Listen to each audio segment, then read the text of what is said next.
पिछले लेक्चर में हमने शुरू किया था लीनियर इनइक्वेशन इन वन वेरिएबल, जिसमें कि हमने देखा कि यार लीनियर इनइक्वेशन इन वन वेरिएबल कहाँ से निकली, उसको हैंडल करने का तरीका देखा। हमने देखा कि यार अगर कोई लीनियर इनइक्वेशन मुझे दे दे ax plus B greater than less than greater than equal to less than equal to कोई कांस्टेंट c, तो उसको हैंडल कैसे करते हैं। तो उसमें मुझे समझ आई कि यार जैसे मैं एक linear equation in one variable handle करता था ax plus B equal C, same तरीका है। अगर कोई सेम चीज दोनों साइड प्लस माइनस कर दूं तो कोई फर्क नहीं पड़ता। सेम चीज अगर दोनों साइड मल्टीप्लाई या डिवाइड कर दूं तो भी फर्क नहीं पड़ता, विद अ कंडीशन। वो कंडीशन क्या थी कि अगर जो नंबर मैं मल्टीप्लाई, मान लो अगर मैं m मल्टीप्लाई कर रहा हूँ दोनों साइड, इधर भी m किया और इधर भी m, तो अगर तो m पॉजिटिव है ग्रेटर देन जीरो, पॉजिटिव मतलब ग्रेटर देन जीरो, तो जो मेरी इनइक्वालिटी है वो चेंज नहीं होती। जो मेरी इनइक्वालिटी है वो चेंज नहीं होती। पर अगर m लेस देन जीरो होगा, मतलब कि नेगेटिव होगा, तो मेरी इनइक्वालिटी चेंज हो जाती है।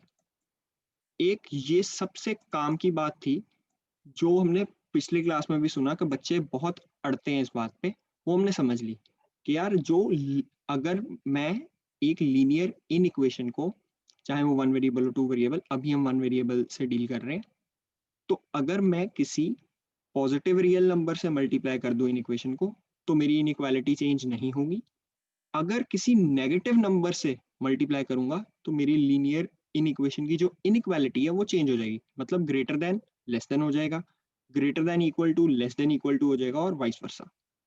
तो ये काम की बात थी और सबसे काम की बात है यार ये पूरे चैप्टर में। इसके बाद की जो बातें हैं ना वो बहुत ईजी हैं, और हमें सुनने में लगता है कि यार ये सिंपल सी बात कैसे गलत हो जाती है, पर जब हम क्वेश्चंस करेंगे ना तो हमें दिखेगा हम ये गलती बार बार करेंगे। मेरे इतनी देर बताने के बाद भी there will be many students जो फिर से ये गलती कर रहे होंगे, विच इज ओके ऑल्सो, क्योंकि समझने में टाइम लगता है, पर दिखता है कितनी छोटी सी बात है। अब इसके बाद हमने बात की थी कि यार समझ आ गई कैसे x का जवाब निकालना है, पर अब x के जवाब को लिखें कैसे। तो उसके लिए हमने देखा था कि एक नंबर लाइन बना लेते हैं। मान लो अगर मेरा x का जवाब आ जाए a से बड़ा है x और b से x जो है मेरा छोटा है, मतलब x is greater then a and less than b। अगर मेरा जवाब ऐसे आ जाए बाय चांस, तो मैं इसको रिप्रेजेंट नंबर लाइन पे करना होगा, तो मैं a को लिखूंगा इधर, मतलब क्लियर है a छोटा है, b उसके साइड पे होगा, तो जो मेरा x का जवाब होगा वो ऐसे हो जाएगा। अब कई लोग इसको ऐसे ही छोड़ देते हैं, विच इज ऑल्सो राइट, पर हमने ये देखा हुआ है कि यार अगर इक्वल टू साइन नहीं लगा हुआ x, मतलब x वो वाली वैल्यू नहीं उठा रहा जो बाउंड्री पे है a और b, तो हम खाली सर्कल बना देते हैं यहाँ पे ऐसे। और मान लो अगर मैं यहाँ पे इक्वल टू लिख दूं, तो हम यहाँ पे इस सर्कल को डार्क कर देते हैं। सिंपल सी बात, इसमें भी कोई हाई फाई पॉइंट नहीं था। एक ये तरीका था रिप्रेजेंट करने का। एक तरीका हमने सीखा इंटरवल्स की फॉर्म में, जिसमें हमने क्लोज ब्रैकेट्स ओपन ब्रैकेट्स की बात की। तो अगर मेरा ये जवाब होता तो मैं लिखता a कॉमा b, मतलब a से लेके b तक जाओ, और साथ में ये देख लो कि क्या वो चीज इंटरवल में आनी है कि नहीं आनी है। तो इक्वल टू साइन था तो आनी है, तो क्लोज ब्रैकेट्स, क्लोज ब्रैकेट्स कौन सी थी हमारी, स्क्वायर ब्रैकेट्स, ऐसे वाली। अगर यही मेरा जवाब a x और b है, मतलब ऐसे होता, तो मैं लिख देता a comma b with the open brackets. मतलब इसमें भी कोई खास बात नहीं, पर समझ में आता है कि इसको रिप्रेजेंट करने का एक ये तरीका था। तो पिछली क्लास में हमने सिर्फ इतनी अपनी अकल बनाई इस चैप्टर में, और अब इस क्लास में हमने इतनी सी ही अकल पे कुछ क्वेश्चन देखेंगे, और उसके बाद एक नया नाम भी सुनेंगे, थ्रू क्वेश्चंस ओनली, क्योंकि उस पॉइंट की क्लियरिटी विद क्वेश्चंस बहुत इजीली बन जाती है। तो अब लाइन से क्वेश्चंस आएंगे, ट्राई करना हर क्वेश्चन से पहले वीडियो पॉज करके खुद वो क्वेश्चन को सॉल्व करने की, क्योंकि यार मेरे कराने से आपको टॉपिक नहीं आ जाएगा। आपका टॉपिक तभी क्लियर होगा अगर खुद से क्वेश्चन कर पाओगे। तो मेक श्योर कि हर क्वेश्चन से पहले वीडियो पॉज करो, एक बार खुद ट्राई करो। नहीं होता तो देखो हम कहाँ पे अड़े, कि यार मेरी नोन बात से ही वो सवाल होना है, तो वो कैसे रुक सकता है। तो इसकी पूरी ट्राई करना। अब लाइन से क्वेश्चन सीखो।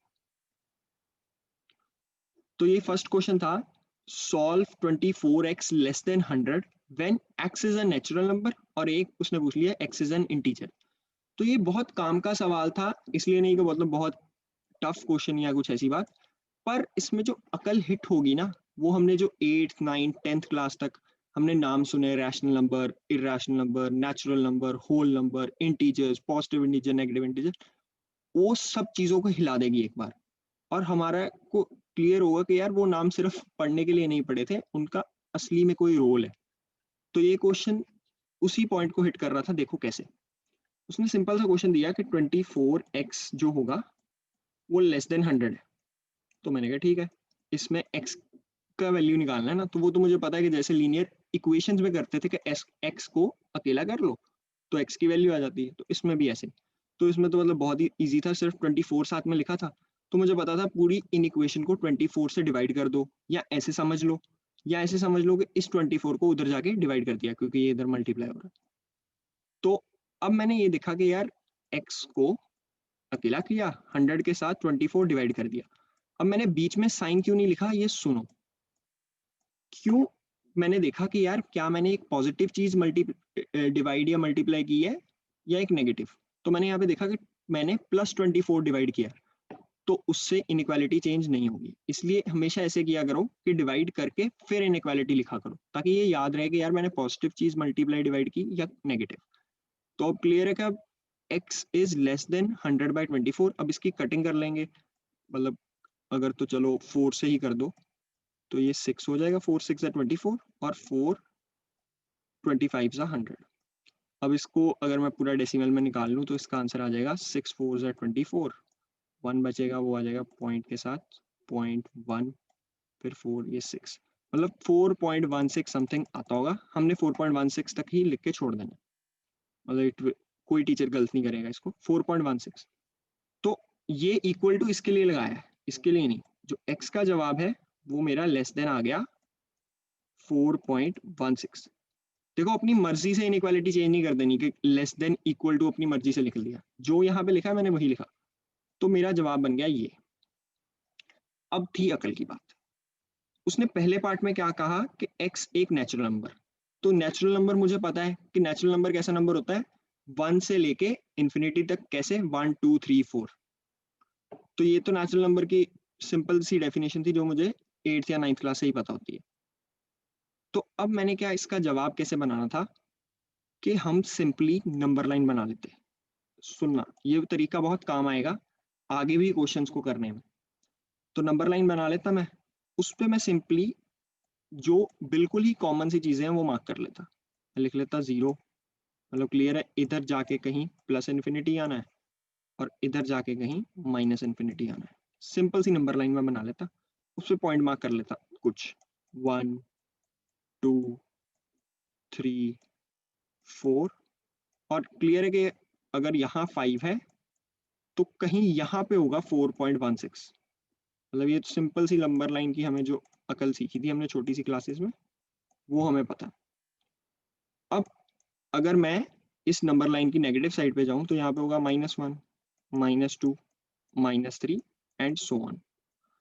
अब मेरे काम की बात क्या है कि जो मेरा x है वो 4.16 से छोटा है, तो 4.16 से जो मेरा छोटा x है मतलब वो इधर कहीं है।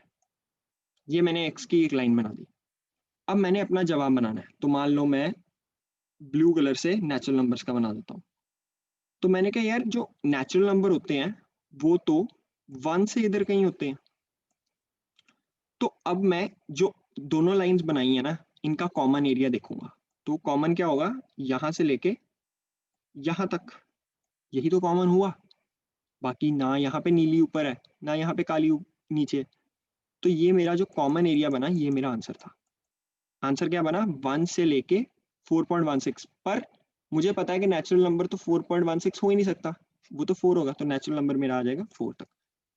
तो जो मेरा आंसर आया फर्स्ट का, इसका आंसर मेरा बनता x बिलोंग्स टू, लिख देते हैं जो ये सिंबल होता है, ये इसको इंग्लिश में बोलते हैं बिलोंग्स टू।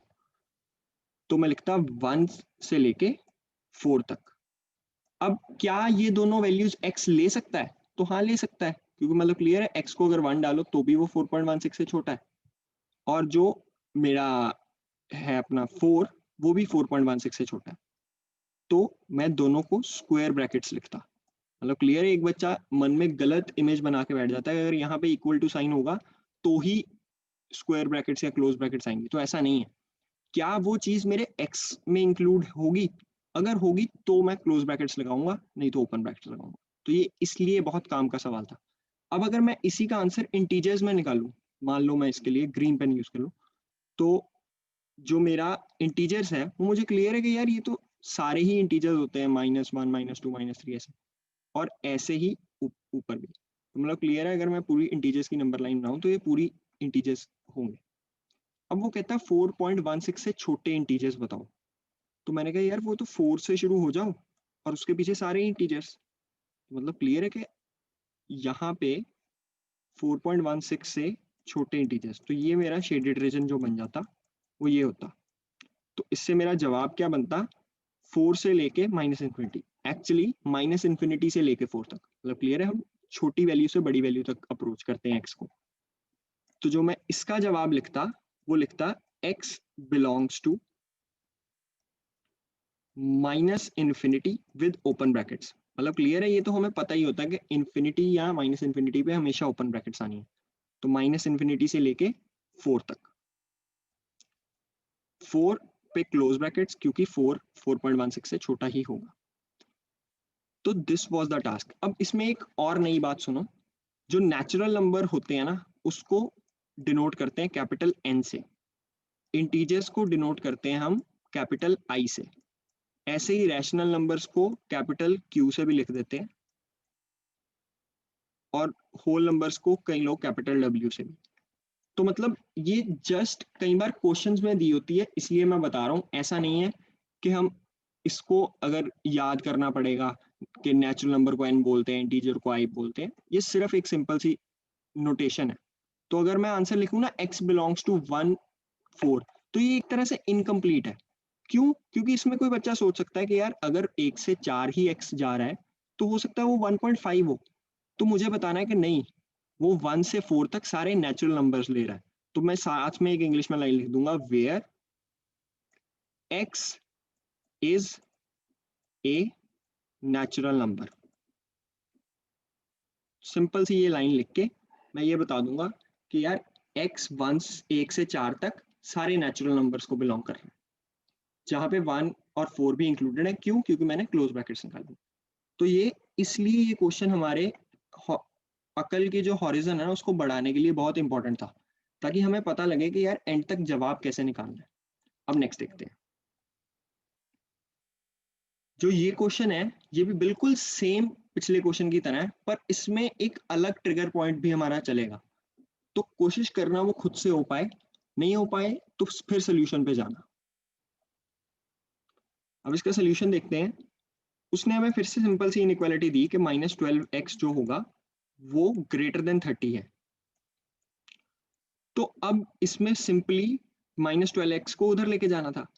तो अब एक बच्चे को झट से बोलना चाहिए था कि भाई एक नेगेटिव चीज को मैं दूसरी साइड लेके जा रहा हूँ इनइक्वालिटी की, तो इनइक्वालिटी चेंज हो जाएगी। तो झट से ग्रेटर देन साइन को लेस देन करता, 30/-12 कर देता। मतलब क्लियर है, माइनस ऊपर ही लिख दे तो 12। उसके बाद ये क्वेश्चन कुछ नहीं है, ये 6 2 जा 6 5 जा और ये -2.5 आ जाता। तो मतलब क्लियर है, जो मेरा x बन जाता वो बन जाता -2.5। अब फिर से कहानी चलती जवाब बनाने की। तो उसको मैं कैसे बना लेता? नंबर लाइन बनाता पहले तो मैं एक सिंपल सी।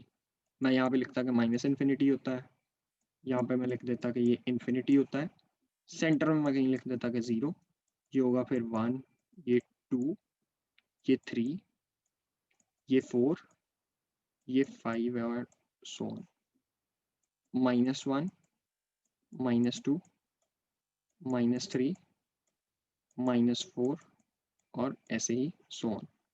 तो क्लियर है, मतलब इस केस में तो x लेस देन -2.5 था, तो शायद मैं ये लाइन ना भी बनाता तो कोई गलत ना करता। तो अब मैंने सिर्फ अपने x की रेंज लिखी अपने लिए कि मेरा जवाब भाई क्या होगा। तो मतलब क्लियर है, अगर ये -2 है ये -3 है तो -2.5 कहीं यहाँ पे होगा। तो मेरा जवाब इससे कम है। मतलब क्लियर है, x लेस देन। अगर ग्रेटर देन लिखा होता तो मैं इधर चल जाता। जो बच्चा यहाँ पे गलती करता वो आंसर यहाँ बना देता, विच वॉज रॉन्ग। तो ये चीज का ध्यान रखना, अगर किसी ने ऐसा किया भी तो आज के बाद गलती मत करना। x लेस देन -2.5 आ गया मेरा। अब क्लियर है, x लेस देन जैसे ही -2.5 हुआ, अब मेरा ट्रिगर बजना चाहिए कि यार उसने पूछा क्या है कि x कैसा नंबर है। मैंने कहा वो कहता है नेचुरल नंबर। तो एक बच्चे को पूरे कॉन्फिडेंस के साथ बोलना चाहिए था कि यार ऐसा कोई नंबर होगा ही नहीं x। मतलब क्लियर है, x तो आ रहा है कि -2.5 से छोटा हो, तो जो नेचुरल नंबर है वो तो होता ही 1 से बड़ा है, तो ऐसा कोई x एग्जिस्ट ही नहीं करता। तो इस पे ये कंफ्यूज नहीं होना था कि यार मेरा आंसर नहीं आ रहा, क्या मैं गलत कर रहा हूँ। जो बच्चा -2.5 से बड़ा लिखता है यहाँ पे इनइक्वालिटी ना चेंज करके, वो कहता है कि मेरा तो आंसर आ गया, तो एक्चुअली ही वाज रॉन्ग। तो ऐसा कोई एक्स जो है वो एग्जिस्ट ही नहीं करता। तो हमें आंसर पे लिखना चाहिए था no such X exist, no such X exist. ये था पहले पार्ट का जवाब। अब सेकंड में उसने पूछा एक्स इज एन इंटीजर, तो क्लियर है -2.5 से जो छोटे इंटीजर्स होते वो होते -3 से लेके आगे सारे। -3 इंक्लूडेड होता क्योंकि वो भी तो -2.5 से छोटा ही है, पर हमने इंटीजर उठाना था। तो इसका आंसर क्या लिखते हैं हम, जो ये वाला पार्ट होता, मतलब क्लियर है, इससे छोटे इंटीजर्स वो होंगे यहाँ से 3 -3 से इधर को, तो ये मेरा कॉमन रीजन आ जाता। तो मैं इसका आंसर लिखता x बिलोंग्स टू -∞ से, छोटी वाली चीज से बड़ी वाली चीज वो यहाँ -3, इन्फिनिटी पे हमेशा ओपन ब्रैकेट होता है और -3 इंक्लूडेड था इस केस में, तो मेरा आएगा क्लोज ब्रैकेट। वेयर, साथ में मैं ये भी लिखता where x is an integer. ये चीज स्पेसिफाई करने से ही हमारा आंसर कंप्लीट होगा, तो इसको भूलना नहीं है। अब एक और ट्रिक सुन लो कि कभी आपको ये लगे ना कि क्या मेरा आंसर सही है कि गलत है, तो जो हमने x की रेंज बनाई उसमें से अपने मनपसंद कोई भी वैल्यू उठा के इस इनइक्वालिटी में डाल देते। तो मैं मान लो फॉर रेफरेंस -3 ही डालता, तो -12 इंटू -3, माइनस माइनस प्लस हो जाता, 12 इंटू 3 36, 36 इज ग्रेटर देन 30। मेरी बात सही है, तो मैं कहता है मेरा जवाब सही। जरूरी नहीं है कि सिर्फ एक वैल्यू से ही, दो वैल्यूज, दो तीन वैल्यूज टेस्ट करके हम ये बता सकते हैं क्या मेरा आंसर निकला हुआ सही है कि गलत है। तो ये भी बात याद रखना कि मैं अपने x की वैल्यू से अपना आंसर चेक कर सकता हूँ। अब नेक्स्ट देखते हैं। ये क्वेश्चन भी बहुत अच्छा है, ट्राई करो खुद से हो सके, बहुत सिंपल क्वेश्चन। अब इसका सोल्यूशन देखते हैं। तो क्लियर है, सिंपल सी इनइक्वेशन थी, 3x - 7 ग्रेटर देन 5x - 1। अगर ऐसे क्वेश्चन में कभी अड़ो तो ये सोचो कि यार अगर ये इक्वालिटी दी होती, मतलब ग्रेटर देन साइन की जगह अगर इक्वल टू साइन होता, तो भी तो मैंने ये सॉल्व की हुई है। तो उसमें मैं कैसे करता हूँ, सेम तरीके से। तो उसमें मुझे याद है कि यार x को अलग कर लेते हैं, तो मैं x वाली टर्म्स को अलग कर लेता और जो कांस्टेंट है उसको अलग। तो मान लो मैं 3x को उधर ले गया और -1 को इधर ले गया, तो ये मेरा क्लियर है, -7 + 1 5x, 3x उधर जाके -3x हो जाता। तो क्लियर है, जो मेरा -7 + 1 -6 ग्रेटर देन आ गया 2x। अगर मैं 2 को उधर जाके मल्टीप्लाई कर देता, पॉजिटिव चीज 2, ध्यान रखना 2 को मैंने उधर जाके डिवाइड किया, तो वो पॉजिटिव चीज थी, तो मेरी इनइक्वालिटी चेंज नहीं हुई। -6/2 इनइक्वालिटी सेम रही। तो जो मेरा x है वो लेस देन आ गया, मतलब मैंने x को इधर लिख दिया, लेस देन आ गया -3 से। ये मेरा जवाब था। इसको ऐसे नहीं छोड़ा ना, मान लो इसको नंबर लाइंस हर बार बताने की जरूरत नहीं, जैसे जैसे हम क्वेश्चंस और ट्राई करेंगे ना तो हमारा हाथ बैठ जाता है ऐसे क्वेश्चंस पे, फिर हर बार नंबर लाइन बनाने की जरूरत नहीं है। इसमें चलो पूछा भी नहीं इंटीजर्स है कि क्या है, तो इसमें मैं सिंपली लिखता x बिलोंग्स टू -3 से छोटा।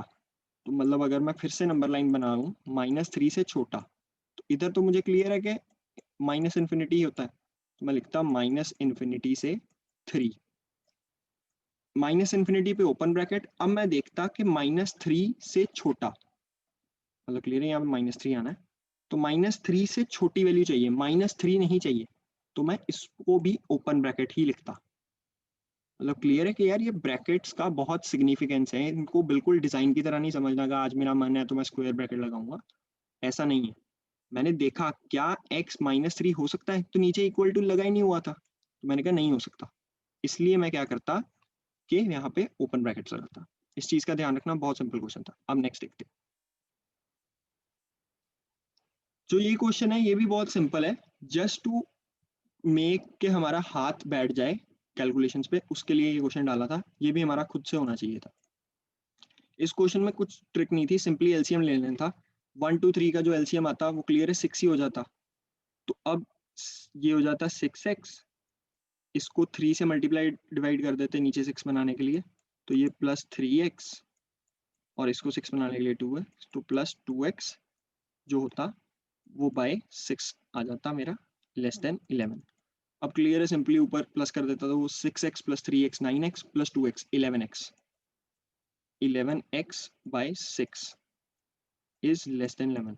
अब अगर इस 11 को मैं उधर जाके डिवाइड कर दूं या सिंपली इधर भी काट दूं, धीरे धीरे हमारा हाथ बैठता है कैलकुलेशंस पे। अभी के लिए हम 11 को उधर जाके डिवाइड ही करेंगे, ताकि हमें ये याद रहे कि हम पॉजिटिव चीज को डिवाइड कर रहे हैं। तो पॉजिटिव चीज को डिवाइड किया तो मेरी इनइक्वालिटी चेंज नहीं होगी। तो जो मेरा x बाय 6 है वो लेस देन 11 बाय 11, मतलब कि जो मेरा x बाय 6 है वो लेस देन 1 है। अब 6 को उधर जाके मल्टीप्लाई करूंगा तो क्लियर है कि इनइक्वालिटी चेंज फिर से नहीं होगी। क्यों? क्योंकि 6 पॉजिटिव नंबर है, तो जो मेरा x है वो लेस देन 6 आया। अब क्लियरली मैं नंबर लाइन बनाता, यहाँ पे 6 है तो मैंने कहा मेरा x तो यहाँ से 6 से छोटा आना है, तो माइनस इन्फिनिटी की तरफ जाना है। मतलब क्लियर है कि बिल्कुल 6 से छोटा ना। उसने बताया कि इंटीजर है क्या है, तो मैं सिंपली लिख देता x belongs to minus infinity से 6। ये माइनस इन्फिनिटी है, माइनस इन्फिनिटी पे हमेशा ओपन ब्रैकेट हो गया। मैं देखता कि 6 पे इक्वल टू लगा हुआ है, तो ये नहीं लगा हुआ साइन। मान लो अगर यहाँ पे लगा होता, मैं यहाँ पे लगा ही देता हूँ ताकि एक क्वेश्चन उस टाइप का भी हो जाए। Equal to equal to equal to, यहाँ पे भी इक्वल टू, यहाँ पे भी इक्वल टू। देखा इनइक्वालिटी कहीं पे चेंज नहीं हुई, तो मैं यहाँ पे क्लोज ब्रैकेट्स लगाता इस केस में। क्यों? क्योंकि 6 वैल्यू मेरा x उठा सकता है। मैं नंबर लाइन पे दिखाते टाइम भी यहाँ पे अगर मेरे को कोई पूछता है टीचर, अपने लिए चाहे बनानी नहीं बनानी वो अलग बात, अगर कोई टीचर कहता कि नंबर लाइन पे रिप्रेजेंट करो, तो मैं यहाँ पे डार्क सर्कल लगाता, सो एज टू शो कि जो मेरा x है वो 6 वैल्यू ले रहा है किसी पॉइंट पे, या ले सकता है। अब नेक्स्ट देखते हैं। ये क्वेश्चन भी बिल्कुल सिमिलर है, जस्ट इसमें कैलकुलेशंस थोड़ी सी ट्रिकी थी, पर वो भी हमने खुद हैंडल करनी थी। तो अब देखते हैं कि इस क्वेश्चन में कैसे हैंडल करते हैं हम। तो क्लियर है कि जो लेफ्ट हैंड साइड थी इस बार इनइक्वालिटी की वो सिंपल थी, उसको हम ना छेड़ते, पहले हम हमारी राइट हैंड साइड को हैंडल करते। तो हो जाता है 2x minus 1 by 3 is greater then. अब क्लियर है 4 और 5 का मैं एलसीएम ले लेता, तो क्लियर है 4 और 5 का एलसीएम 20 हो जाता, तो 5 को उधर मल्टीप्लाई 4 को, वो सिंपल से कैलकुलेशन था, पर उसको भी सही हैंडल करना था। कैसे? 5 को इधर मल्टीप्लाई किया, 5 3x minus 2 minus 4 into 2 minus x, नीचे 20 आ गया। अब अगला स्टेप में क्या करते हैं कि हम 5 और 4 को अंदर मल्टीप्लाई कर देते हैं, तो 5 3 जा 15, 15x हो गया, 5 into 3x 15x, 5 into minus 2 minus 10, ऐसे ही माइनस 4 इंटू 2 माइनस 8, ये 10 है, और minus 4 into minus x plus 4x by 20। तो क्लियर है? अब मैं ऊपर वाली टर्म्स को पूरा सॉल्व कर लेता, तो ये हो जाता 2x माइनस 1 बाय 3, ये ग्रेटर देन होती 15x plus 4x 19x minus 10 minus 8 minus 18 by 20। तो अब क्लियर है कि इनको हम क्रॉस मल्टीप्लाई कर सकते थे, मतलब इस 20 को मैं इधर मल्टीप्लाई कर सकता हूँ और 3 को इधर, विदाउट चेंजिंग इनइक्वालिटी, क्योंकि दोनों पॉजिटिव है। मान लो अगर एक इनमें से नेगेटिव होता तो इनइक्वालिटी एक बार चेंज हो जाती। तो अगर ये भी नेगेटिव होता, दोनों नेगेटिव होते, -3 और -20 होते, तो एक बार इनइक्वालिटी चेंज करता 20 -20, तो वो इस ग्रेटर देन इक्वल टू को लेस देन इक्वल टू करता। पर जैसे ही मैं -3 को उधर करता तो वो फिर से इनइक्वालिटी चेंज कर देता, तो लेस देन इक्वल टू से दोबारा ग्रेटर देन इक्वल टू लग जाता। तो कई बार एक बच्चे को मिसकंसेप्शन होती है कि इनइक्वालिटी चेंज ही नहीं हो रही, तो ऐसा नहीं है। अगर 2 बार नेगेटिव चीज मल्टीप्लाई हो जाए तो वो इनइक्वालिटी चेंज होकर दोबारा वही जगह पे आ जाती है। तो इस चीज का ध्यान रखना, इस केस में कोई इनइक्वालिटी चेंज नहीं है। तो इस 20 को उधर लेके गया तो क्लियर है, ये हो जाएगा 20 into 2x minus 1 is greater than equal to 3 into 19x minus 18। अब ये हो जाता 40x minus 20 greater than 19 into 3, वो क्लियर है, मतलब हम कर लेते हैं यहाँ पे 3 9 27, 3 यहाँ पे और 57 हो जाता है, ये 57x और माइनस 18 अगर मैं कर लेता तो ये 54 हो जाता, 18 3 54। अब माइनस 54 को उधर जाके प्लस करता तो हो जाता प्लस 54 माइनस 20, और इस 57x में से मैं 40x माइनस कर देता, मतलब क्लियर है, प्लस 40x आगे इधर माइनस 40x हो जाता, तो 54 माइनस 20 ये 34 हो जाता, less than equal to 57 minus 40 वो 17x बन जाता। तो क्लियर, अब ये 17 इधर चल जाएगा, इनइक्वालिटी दोबारा चेंज नहीं होगी। मतलब यार मैं बार बार बात बोल रहा हूँ, इनइक्वालिटी का हमेशा ध्यान रखना है। 34/17, मतलब अब ये क्लियर है, 17 2 34 होता है। तो जो मेरा फाइनल जवाब बना वो ये बना कि x is less than equal to 2। मतलब क्लियर है, मैंने x को इधर लिख दिया तो ग्रेटर देन जो यहाँ पे साइन है वो यहाँ पे लेस देन हो गया, जस्ट बिकॉज मैंने डायरेक्शन उल्टी कर दी। तो x मेरा लेस देन इक्वल टू 2 आ गया। अब मैं इसका जवाब लिख देता, मतलब अगर मान लो मैं नंबर लाइन बनाता तो मैं ये लिखता 2, इधर होगा माइनस इन्फिनिटी, इधर होगा प्लस इन्फिनिटी। मतलब सिंपल है, हर क्वेश्चन में हमने ये किया। हमने कहा कि आंसर मेरा इससे छोटा है तो मैंने कहा इससे लेफ्ट साइड पे है, तो वो यहाँ पे कहीं होगा। मतलब क्लियर है, इन्फिनिटी अगर यहाँ तक होता तो मैंने कहा कि 2 से इन्फिनिटी, इसका आंसर मैं लिख देता x belongs to minus infinity से 2, माइनस इन्फिनिटी पे हमेशा ओपन ब्रैकेट और 2 पे इस केस में हो जाती क्लोज ब्रैकेट्स। तो ये मेरा आंसर बनता है इस केस में। तो जितने भी अभी तक हमने ये क्वेश्चंस देखे ना, ये क्वेश्चंस बिल्कुल ही हमारी बताई हुई बातों पे थे। तो अब जैसे ये क्वेश्चंस मैंने किए, एक बार फिर से ही अपने आप से ऐसे ही बोलना, ताकि ये हमारे मन में पॉइंट बैठ जाए। और मतलब जैसे जैसे हम इस टॉपिक में और क्वेश्चंस करेंगे ना, तो हमें समझ आएगा कि यार ये तो बिल्कुल ही हमारी सेकंड नेचर बन जाती है। कि जैसे हम linear equation one variable solve करते हैं कि यार क्या काम है, एक्सिस निकालना है, बिल्कुल हम उस जोन में चल जाते हैं। तो इसलिए इसके क्वेश्चंस खुद से करोगे तो ये काम आएगा। क्योंकि मैंने बिल्कुल स्टार्टिंग ऑफ इस टॉपिक में भी बताया था कि ये टॉपिक का सेंस बाकी टॉपिक्स में हमें तंग करेगा। मतलब बहुत से ऐसे टॉपिक्स हैं, नॉट ओनली इन +1 +2 में भी, जो पूरे सॉल्व तो हो जाते हैं, पर जो उसको एंड में जवाब लिखना है वो लीनियर इनइक्वालिटी से लिखना है। तो लीनियर इनइक्वालिटी की समझ होना इसलिए बहुत जरूरी है। अब विद क्वेश्चंस ही हम एक नया पॉइंट करेंगे। अब उस पॉइंट को ध्यान से सुनना। तो यार मान लो अब मेरे सामने एक क्वेश्चन आ जाता, x-1 into x-2 into x-3 is greater then 0। तो मुझे तो समझ ही नहीं आ रहा कि यार मैंने किया है लीनियर इनइक्वेशन इन वन वेरिएबल। ये तो कितने लीनियर पॉलिनोमियल्स आपस में मल्टीप्लाई हो रहे हैं। तो अगर मतलब मैं मल्टीप्लाई कर लूँ और इनको एक्सपैंड करूँ, x-1 into x-2 into x-3, तो ये एक क्यूबिक पॉलिनोमियल बन जाएगा। अब क्यूबिक पॉलिनोमियल की इनइक्वालिटी बनाई, उसको सॉल्व करना मतलब डिफिकल्ट टास्क है। ये तो ऐसा है कि एक बच्चा सोच सकता है कि चलो यार मैं x-1 into x-2 into x-3 multiply करूंगा। मान लो मैं ऐसे लिख देता up to 10, x-1 into x-2 into x-3 into x-4 5 6 7। मतलब अब सबको मल्टीप्लाई थोड़ा ना करेंगे। तो इस ऐसे क्वेश्चंस को जहां पे लीनियर, ध्यान से ये नाम सुनना, लीनियर पॉलिनोमियल्स मल्टीप्लाई हो रहे हो, वैसी इनइक्वालिटीज को कैसे हैंडल करना है, अब वो चीज सुनो। मान लो ये चीज x-1 x-2 x-3 जो है, ये मैंने निकालनी है कि ये कब 0 से बड़ी होगी। तो मैं इस केस में पता क्या करूंगा, मैं इसमें एक पॉइंट निकालूंगा जिनको कि बोला जाता है क्रिटिकल पॉइंट्स। सुनना है ध्यान से बात, क्रिटिकल पॉइंट्स। क्रिटिकल पॉइंट्स वो पॉइंट्स होते हैं जहां पे आके ये इन इक्वेशन ना इक्वेशन बन जाए। मतलब अगर मैंने ये दिया हुआ है x-1 into x-2 into x-3, वहां पे आके ये इन इक्वेशन बन जाए, ये जीरो के इक्वल हो जाए। तो मैंने ये क्रिटिकल पॉइंट्स निकालने थे।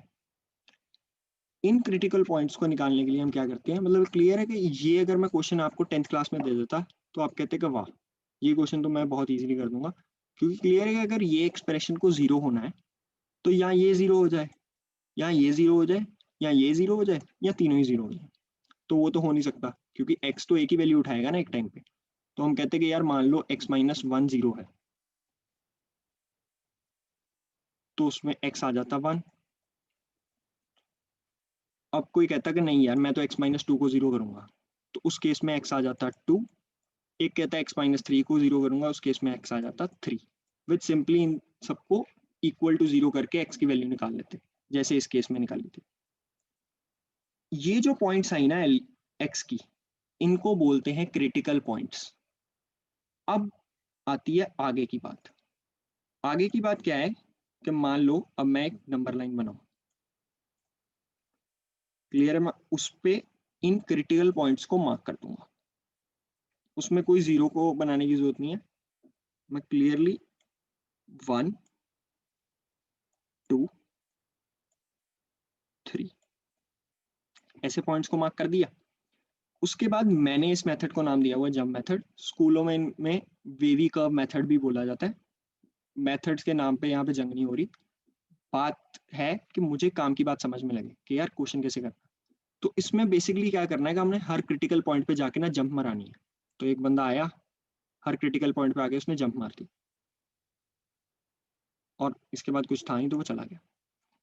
अब काम की बात ये है कि एक चीज सोचो कि इधर इन्फिनिटी प्लस है, इधर इन्फिनिटी माइनस है, ठीक है। अब अगर x3 से बड़ा कोई भी वैल्यू हो, मतलब मान लो 3 से बड़ी एग्जैक्ट वैल्यू अगर कोई सोचे इंटीजर्स में, तो वो 3 से बड़ा 4 होगा ना। पर चलो अगर मैं 3.1 भी कहूं, तो 3.1 माइनस 3 क्या होगा, 0.1, जो कि एक पॉजिटिव वैल्यू है। ऐसे ही 3.1 माइनस 2 क्या होगा, 1.1, जो फिर से एक पॉजिटिव वैल्यू। और 3.1 से 3.1 माइनस 1 वो हो जाएगा 2.1, जो कि फिर से एक पॉजिटिव वैल्यू। तो positive value into positive value into positive value is a positive value. तो मैंने यहाँ पे लिख दिया plus minus plus minus. Almost ही हर केस में ऐसे ही चलता है पैटर्न, प्लस माइनस। पर फॉर अ रेफरेंस के हमारी क्वेश्चन में गलती ना हो, क्योंकि स्कूल में ऐसा बहुत कम होगा, पर अगर कभी कोई टीचर तंग करना चाहे तो वो ऐसे एक्सप्रेशन बना सकता है कि हो सकता है प्लस प्लस माइनस आ जाए। मतलब यहाँ पे प्लस ही होगा हमेशा, ये ब्रैकेट हमेशा plus, plus minus minus plus. बहुत रेयर केस में ऐसा भी हो सकता है, पर उसके लिए जस्ट हमने कोई पॉइंट डाल के चेक कर लेना होता है। 99% ऑफ द केसेस में ऐसा ही होगा, प्लस माइनस। तो अभी तक हमने क्या किया कि इस इक्वेशन को, इन इक्वेशन को इक्वेशन बनाया, वहां पे क्रिटिकल पॉइंट्स निकाले, एक्स की वैल्यू निकाली, मतलब क्लियर है, इसको जीरो से बड़ा कर दिया, इसको जीरो से जीरो कर दिया, इसको जीरो करके एक्स निकाला। वो पॉइंट्स को नंबर लाइन पे प्लॉट किया असेंडिंग ऑर्डर में, जैसे कि करते हैं नंबर लाइन पे, छोटा बड़ा बड़ा। और उसके बाद हर पॉइंट पे जाके जंप मराई। फिर मैंने सिंपली ये गाना गा दिया, प्लस माइनस प्लस माइनस। अब जो मैंने आंसर लिखना है ना, मेरे काम की इंटरवल कौन सी है जहां पे जो मेरा जवाब आए वो प्लस आए, मतलब क्लियर है, प्लस प्लस का मतलब यहाँ पे पॉजिटिव है। तो ग्रेटर देन जीरो लिखा हुआ ना, इसका मतलब पॉजिटिव। तो मैंने यहाँ पे क्या लिखना था कि मेरे काम की जगह है, एक ये जगह मेरे काम की, एक ये जगह है मेरे काम की, बाकी मेरे काम की जगह नहीं है। तो मैंने सिर्फ अपने काम की जगह का आंसर लिखना था। तो उसको लिखने का ढंग सीखना आप ध्यान से। तो मैं इसका आंसर लिखता x बिलोंग्स टू, मतलब सिंपल यहाँ पे पीछे वाली इंटरवल पहले लिखेंगे, मतलब क्लियर है, बिल्कुल असेंडिंग ऑर्डर में चलते हैं हम नंबर लाइन में। तो पहले ये वाली इंटरवल लिखते हैं 1 से 2 तक, मतलब क्लियर है, हम आ जाते 1 से 2 तक। 1 से 2 तक आके अब मैं देखता कि क्या यहाँ पे इक्वल टू साइन है, तो नहीं था, तो मैं यहाँ पे भी लिखूंगा ओपन ब्रैकेट्स, यहाँ पे भी ओपन ब्रैकेट्स। अब इसके बाद सिंबल डालेंगे यू, इसको बोला जाता है यूनियन, पर मैं इसको बोलता हूँ या फिर, मतलब मेरा जो एक्स है वो होगा 1 से 2 या फिर 3 से इंफिनिटी। मतलब क्लियर है कि मेरा जो आंसर होगा वो होगा 1 से 2 या फिर, इसको यूनियन भी बोला जाता है, यू लिखा हुआ है बड़ा, 3 से इंफिनिटी। मैंने यहाँ पे ओपन ब्रैकेट सीधा इसलिए डाल दिया क्योंकि मैंने देख लिया था कि यहाँ पे इक्वलिटी साइन नहीं है, तो ये कभी जीरो नहीं होगा, क्योंकि मतलब क्लियर है, अगर x को 3 डाल दूं तो ये चीज तो जीरो हो जाएगी, तो मुझे जीरो से बड़ी चाहिए, जीरो के बराबर नहीं चाहिए। तो यहाँ पे भी ओपन ब्रैकेट्स 3 से इंफिनिटी। ये था मेरा इस केस में जवाब। मतलब जरूरी नहीं है ये हमेशा बिल्कुल ऑर्डर में हो 1 2 3, ऐसा भी हो सकता है मैं लिख दूं 4 5 7। तो और ऐसा भी नहीं है कि ये 4 5 7 ऐसे लिखा हो सकता है मैं लिख देता x-2 into x-1 into x-3। तो मैं यहाँ पे ये गलती कभी भी नहीं करूंगा कि मैं यहाँ पे 2 लिख दूंगा, यहाँ पे 1 लिखूंगा। नंबर लाइन बिल्कुल अपने ऑर्डर में बनानी है, ये गलती बिल्कुल नहीं करनी। तो अब इन क्वेश्चंस को सॉल्व करने का ये एक बेसिक रूट है। ऐसा कोई क्वेश्चन आए मेरा ट्रिगर दब जाएगा, ये जब मेथड का क्वेश्चन। इन क्वेश्चंस को कैसे हैंडल करते हैं, सिंपली हमने सीखा कि जो भी इनइक्वालिटी दी होगी उसको हम इक्वेशन में कन्वर्ट कर देंगे।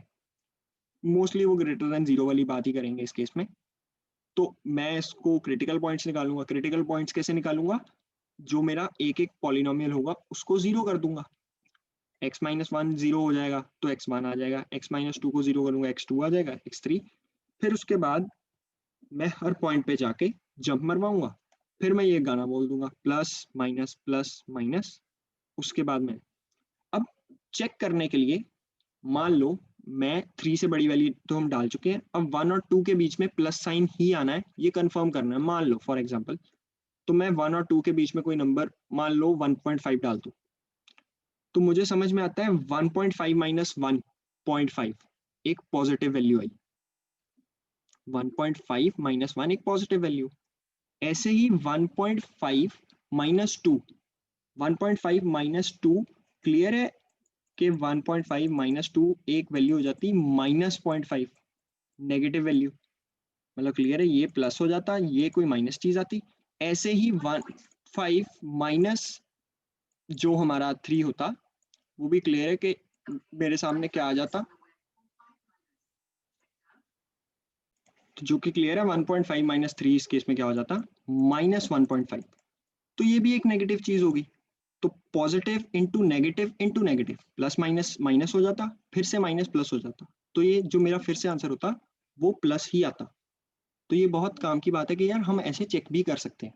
मोस्ट ऑफ द केसेस में ऐसा ही रिदम बनेगा, प्लस माइनस। पर आपको चेक करने के लिए मैंने ये बता दिया कि हो सकता है कि 1% क्वेश्चन में टीचर हमारे साथ खेल जाए और वो ऐसा एक्सप्रेशन बना दे जिसमें ऐसा हो रहा हो कि प्लस माइनस माइनस प्लस हो रहा हो। तो उस केस में हमने बिल्कुल ही रिजिड नहीं हो जाना कि ऐसा ही होगा। स्कूल लेवल पे ये क्वेश्चन कभी भी नहीं आएगा, पर मान लो अगर कभी इन केस पूछा भी जाए तो हमें उसको हैंडल करने की अकल होनी चाहिए। अब इसी की फॉर्म का एक क्वेश्चन और देखते हैं। इस क्वेश्चन में था कि x+1 into x-4 into x-8 into x-11 is less than zero. अब इस क्वेश्चन को हमने सॉल्व करना था। मतलब क्लियर है, इस क्वेश्चन में ग्रेटर देन जीरो था, तो इस क्वेश्चन में लेस देन जीरो है। वो कल को ध्यान रखना, ये क्वेश्चन ट्राई करो खुद से हो पाए। अब इस क्वेश्चन का सोल्यूशन देखते हैं। तो इस क्वेश्चन में हमें पता है कि x+1 x-4 x-8 x-11 less than zero, इसको मैं इक्वेशन बना देता, सिंपली इक्वल टू जीरो कर देता अपने मन में। तो मैं कहता कि या ये जीरो या ये जीरो या ये जीरो या ये जीरो। तो अगर मैं x+1 को जीरो करता, तो मतलब क्लियर है, x+1 को अगर मैं जीरो कर दूं तो मेरा जो x है वो आ जाता -1। सिमिलरली अगर मैं x-4 को करता जीरो तो x आ जाता 4, और ऐसे ही अगले केस में 8 आ जाता, उससे अगले केस में 11 आ जाता। तो मैं सिंपली इस केस में क्या करता, नंबर लाइन बना देता एक, ठीक है। उसके बाद मैं कहता कि यार अब उस पर मैं क्रिटिकल पॉइंट्स मार्क करूंगा बिल्कुल असेंडिंग ऑर्डर में। सबसे पहले क्या आ जाएगा, -1, फिर क्वेश्चन क्या आएगा 4, फिर आएगा 8, फिर आएगा 11। इस साइड भी इंफिनिटी है, इस साइड -इंफिनिटी। तो अब मैं हर पॉइंट पे जाके जंप मारूंगा, यहाँ पे, यहाँ पे, यहाँ पे, ये आ गया। अब मैं साइन लिखूंगा plus minus plus minus plus. Check करने के लिए मैंने देख लिया कि ये तो समझ आता है कि अगर 11 से बड़ा नंबर होगा तो ये भी चीज पॉजिटिव, ये भी चीज पॉजिटिव, ये भी पॉजिटिव, ये भी पॉजिटिव, सब पॉजिटिव। तो मतलब क्लियर है कि ये चीज पॉजिटिव आ गई तो x आना है <0, तो ये तो मेरा जवाब है नहीं। मेरा जवाब इस केस में होगा नेगेटिव वाला, क्योंकि क्लियर है <0 पूछा है। अब इक्वल टू वाली कहानी हम हटा देंगे। अब हमारे काम का जवाब कहाँ आना है, लेस देन वाले एरिया में। तो जो मेरे काम का जवाब होगा वो ये वाला होगा। तो उसको मैं सिंपली कैसे लिख देता कि जो मेरा x है वो बिलोंग करता है -1 से 4, या फिर के लिए हमें सिंबल याद है, बड़ा यू लिखते हैं, यूनियन बोलते हैं वैसे इसको, पर अपनी समझ के लिए हम इसको बोलेंगे या फिर 8 से 11। क्लियर है, मैं बिल्कुल इजीली अब ओपन ब्रैकेट्स इसलिए यूज कर रहा हूँ क्योंकि मैं बिल्कुल स्टार्टिंग में देख चुका हूँ कि यहाँ पे जो साइन है वो इक्वल टू वाला नहीं है। तो 8, 11, -1 और जो 4 है ये तो मेरे क्रिटिकल पॉइंट्स है, मतलब कि यहाँ पे तो इनइक्वालिटी इक्वालिटी हो जाती है। तो इस चीज का मैं बिल्कुल ध्यान रखना। अब नेक्स्ट देखते हैं। तो ये क्वेश्चन भी बहुत अकल का है। इसमें एक सिंपल सा पॉइंट है, उस पॉइंट को अगर पकड़ पाओ तो it will be very interesting. तो कोशिश करो ये क्वेश्चन खुद से हो पाए। तो यार जो इस क्वेश्चन में काम की बात थी ना वो ये थी कि एक बच्चा इस इनइक्वालिटी को अपनी स्टैंडर्ड फॉर्म में ले जाए। Standard form x-a x-b x-c वाली फॉर्म में। मतलब क्लियर है कि जो ये वाली फॉर्म थी x-4 x-8 यहाँ पे उल्टी करके दी हुई थी। तो एक बच्चे को इसमें क्या करना था, वो मान लो इस केस में -1 को वो ले जाता कॉमन, तो x-2 लिखता। ऐसे ही वो इस केस में भी माइनस को कॉमन ले जाता, तो वो हो जाता into minus of x-5 into minus of x-8 into minus of x-10। अभी मैंने कुछ मल्टीप्लाई डिवाइड नहीं किया, तो जो मेरी इनइक्वालिटी है वो सेम रही। अब काम की बात ये है कि यार एक इसका -1 बाहर आया हुआ, मतलब इस नेगेटिव को मैं लिख सकता हूँ ना -1, एक इसका -1, एक इसका -1, एक इसका -1।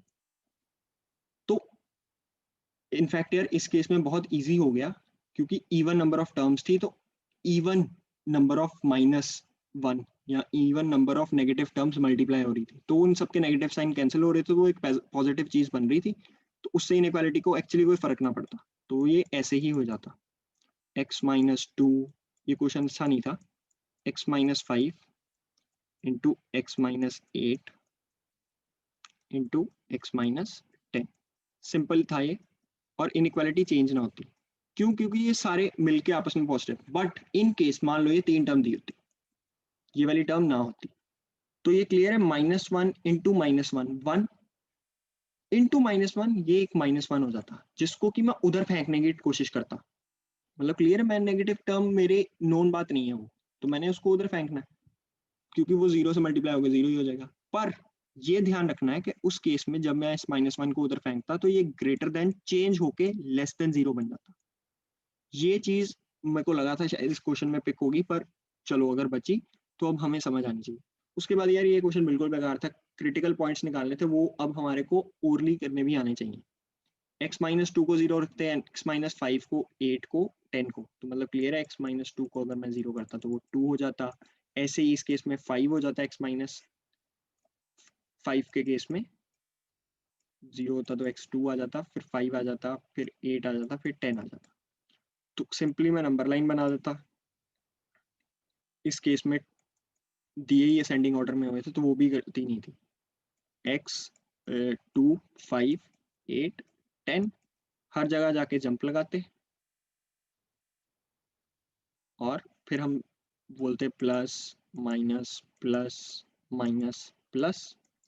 अब इस केस के बाद हम ये देख लेते कि हमने हमारे काम का जवाब क्या है। तो इस केस में मतलब वो इनइक्वालिटी चेंज नहीं हो रही थी, तो इस केस में भी पॉजिटिव ही रह रहा था। तो मेरा आंसर था ये वाला रीजन, ये वाला रीजन और ये वाला रीजन। तो इसका जवाब जो बनता वो बन जाता x बिलोंग्स टू, जो मतलब क्लियर है हमारा, बन जाता x belongs to minus infinity open brackets equal to sign. अगर मान लो मैं यहाँ पे डाल दूं इक्वल टू 0, तो अब देखना आंसर कैसे बदल गया। मतलब ऊपर वाले केस में हम कहीं पे भी नहीं थे तो हम हर जगह ओपन ब्रैकेट डाल रहे थे, तो इस केस में मैंने बदल दिया, इक्वल टू डाल दिया, तो ये हो गया माइनस इन्फिनिटी से 2 विद क्लोज ब्रैकेट्स, क्योंकि 0 के इक्वल हो सकता है तो इसलिए 2 भी आएगा। या फिर जिसके लिए मैं यूनियन डाल देता हूँ 5 से 8, इसमें 5 भी हो सकता है क्योंकि 5 वैल्यू डालूंगा x की तो भी ये 0 होगा, 8 डालूंगा तो भी 0 होगा, तो वो भी क्लोज ब्रैकेट्स। या फिर यूनियन फिर से 10 से इन्फिनिटी, 10 पे फिर क्लोज ब्रैकेट और इन्फिनिटी पे हमेशा की तरह ओपन ब्रैकेट। तो इस तरह हमारा आंसर चेंज हो सकता है। तो ये हमारे काम की बात है।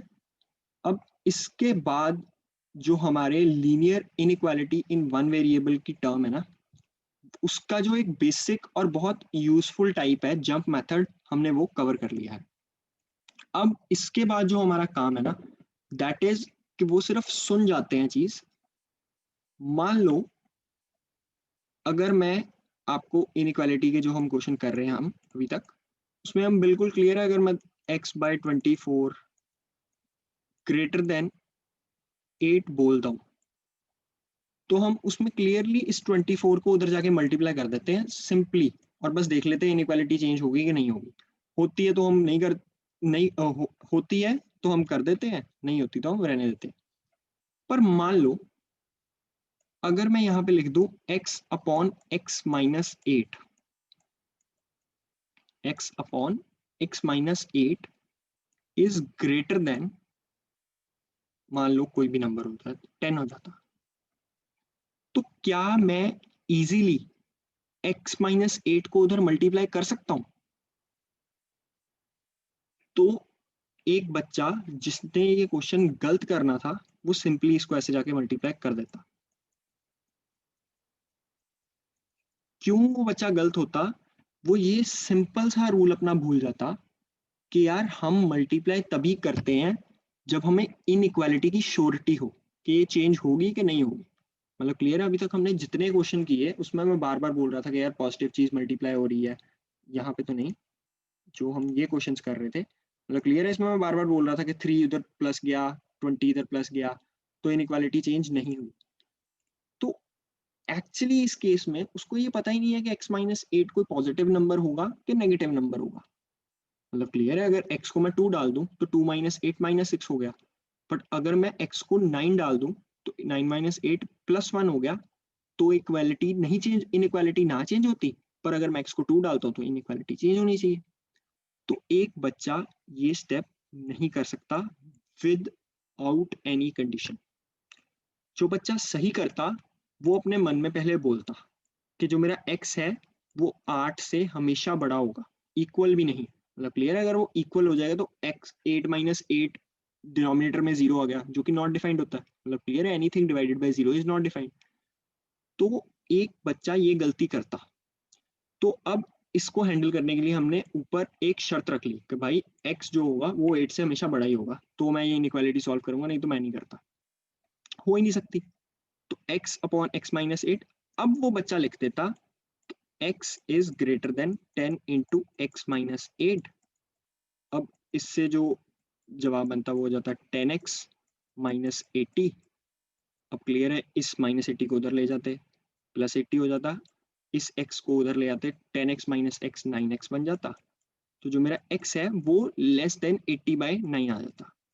तो 80/9 मतलब क्लियर है वो 8 पॉइंट समथिंग बनता होगा, पर चलो जो भी बनता होगा।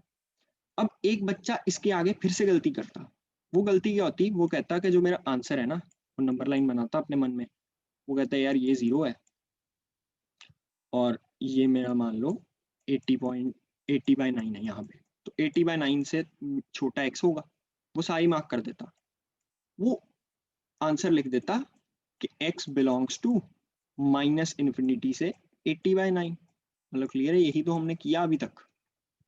और 80/9 पे क्लियर है कि वो इक्वल साइन नहीं लगा सकता, बिकॉज उससे हमारा आंसर गलत हो जाएगा, क्योंकि इक्वालिटी साइन दी नहीं है, तो वो ओपन ब्रैकेट लगाएगा। ओपन ब्रैकेट लगाते ही उसको ये चीज समझ में आती है कि ये आंसर गलत है। क्यों? क्योंकि हमने ऊपर शर्त रखी थी कि x मेरा 8 से हमेशा बड़ा होगा, तो उसके काम का आंसर जो होता वो यहाँ पे, अगर मतलब ये क्लियर है, ये 8 पॉइंट समथिंग है, तो ये 8 होता, तो ये आंसर उसका बनता।